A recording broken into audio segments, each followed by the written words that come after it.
SLST 2025 নবম দশমের verification এবং interview, পাশাপাশি একাদশ দ্বাদশের বাকি সাবজেক্টে কাউন্সেলিং কি জুন মাসের ফার্স্ট উইকে বিজ্ঞপ্তি আসছে, খবরটা কি সত্যি, সে নিয়ে আলোচনা করব। একজন প্রশ্ন করেছ যে একাদশ দ্বাদশের যে সাবজেক্টে কাউন্সেলিং বাকি আছে সেই সাবজেক্টে কি ভ্যাকান্সি প্রবলেম সলভ হয়েছে, আমি সে নিয়ে আলোচনা করছি।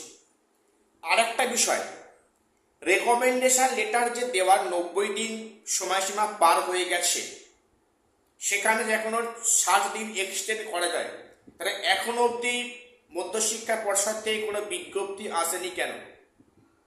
তাহলে কি এটা কি অবৈধ বলে ডিক্লেয়ার হতে পারে? কি মনে হচ্ছে? আমি আজ সে নিয়ে ডিসকাস করছি। ভিডিওটা খুব ইনফরমেটিভ, কেউ স্কিপ করো না, চ্যানেলটা সাবস্ক্রাইব করে দিও এসএসসি, পিএসসি এবং গ্রুপ সিকিউরিটি গুরুত্বপূর্ণ আপডেট পাওয়ার জন্য।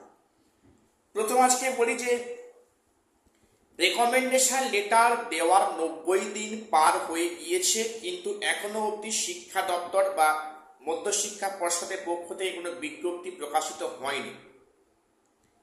এটা একটা অবাক করা সত্যি বিষয়। দেখো, এটা কেন হয়নি, কারণটা কি? তোমরা জানো যে রেকমেন্ডেশন লেটার দেওয়ার কিন্তু কাউন্সেলিং এর পর থেকে 90 দিন টাইম থাকে, এবং সেটা পার হয়ে গেলে কিন্তু এখনো সংশ্লিষ্ট কর্তৃপক্ষের হাতে 60 দিন বা 2 মাস টাইম থাকে। এই 2 মাসের মধ্যে কিন্তু রেকমেন্ডেশন লেটার প্রদান করলে সেক্ষেত্রে কোনো সমস্যায় ক্যান্ডিডেটে পড়তে হবে না। কিন্তু কিন্তু এখানে সেই কর্তৃপক্ষের একটা বিজ্ঞপ্তি দিয়ে জানিয়ে দেওয়া উচিত যেটা ডিলে হচ্ছে, ওটা আরো 60 দিন এক্সটেন্ড করা হচ্ছে, এই কারণে ডিলে হয়েছে বা হচ্ছে। কিন্তু এখনো অবধি যে মুহূর্তে ভিডিও বানাচ্ছি, এখনো অবধি কিন্তু শিক্ষা দপ্তর বা মধ্যশিক্ষা পর্ষদের পক্ষ থেকে সেরকম কোনো বিজ্ঞপ্তি প্রকাশিত হয়নি বা আসেনি। তাহলে বিষয়টা কি? দেখো, বিষয়টা কিছু বলি। যেহেতু এখন মধ্যশিক্ষা পর্ষদের একাধিক আধিকারিক পদত্যাগ করেছেন, সেক্ষেত্রে নতুন আধিকারিক এখনো যুক্ত হয়নি বা নিযুক্ত হননি।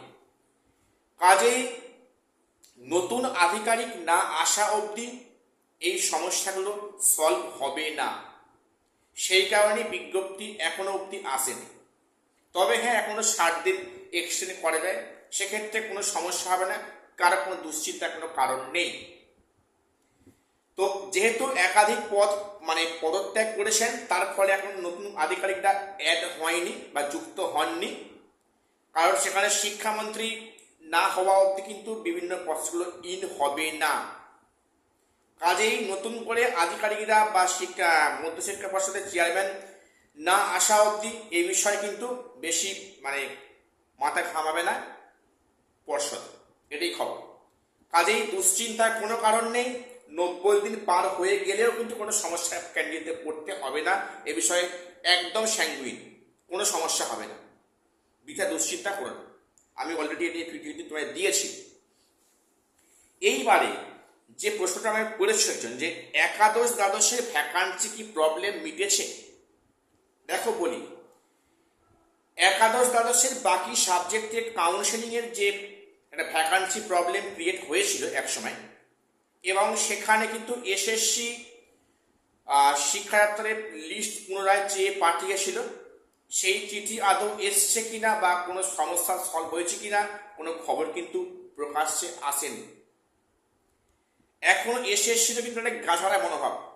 এখন যেহেতু এসএসসির স্থায়ী চেয়ারম্যান নিযুক্ত হননি, অনেক সেখানে আধিকারিকরা পদত্যাগ করেছেন, তো নতুন চেয়ারম্যান না আসা অবধি কিন্তু এসএসসি এ নিয়ে বেশি মাথা ঘামাবে না। তো যেটা আশা করা যাচ্ছে যে হয়তো আগামী সপ্তাহের দিকে শিক্ষামন্ত্রী নির্বাচিত হবেন, এবং তারপরে হয়তো সেখানে এসএসসি চেয়ারম্যান নিযুক্ত হবেন, তারপরে হয়তো এই বিষয়ে খবর আমরা জানতে পারব। এখন আদৌ সলভ হয়েছে কিনা সে বিষয়ে সঠিক খবর আমার কাছে নেই, আমি এই মুহূর্তে বলতে পারছি না, আই এম সরি। এইবারে বলি, যেটা খবর যে আগামী সপ্তাহে নাকি শেষের দিকে নবম দশমের ভেরিফিকেশন ইন্টারভিউ এবং নাকি একাদশ দ্বাদশের কাউন্সেলিংয়ের বিজ্ঞপ্তি আসবে। এটা সত্যি খবর। আমি একটা ফেসবুক গ্রুপে দেখলাম, একজন পোস্ট করেছেন যে আগামী সপ্তাহের শেষের দিকে একাদশ দ্বাদশের বা 9-10 ভেরিফিকেশন ইন্টারভিউ বা 11-12 কাউন্সেলিং কাজ শুরু হলে বিজ্ঞপ্তি আসবে। এটা সঠিক কিনা আমার ঠিক জানা নেই, তবে এটা কিন্তু পরিষ্কার যে এখন সমস্ত প্রক্রিয়াগুলো স্টপ হয়ে আছে একটাই কারণ, যেহেতু এসএসসির যিনি অস্থায়ী মানে সেক্রেটারি, উনি কিন্তু অস্থায়ী চেয়ারম্যান মানে পদে এখন আসীন আছেন। কাজেই নতুন চেয়ারম্যান না আসা অবধি এই প্রসেস সম্ভবত হবে না। সম্ভবত আগামী সপ্তাহের মধ্যে শিক্ষামন্ত্রী আসবেন।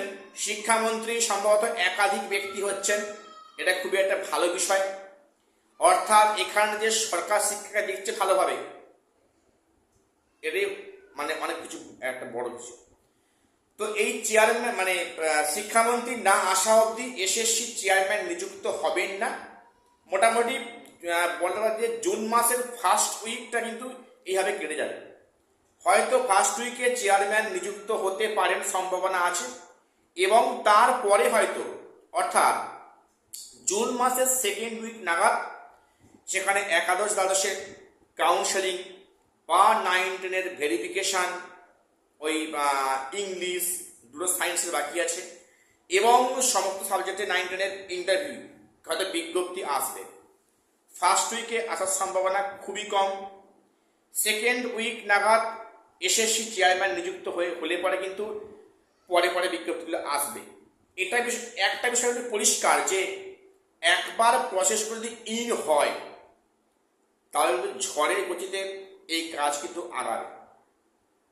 কাজেই তোমরা যারা ডাক পেয়েছো 9-10 ইন্টারভিউতে, তোমরা প্রস্তুতি আরম্ভ করে দাও জোর কদমে।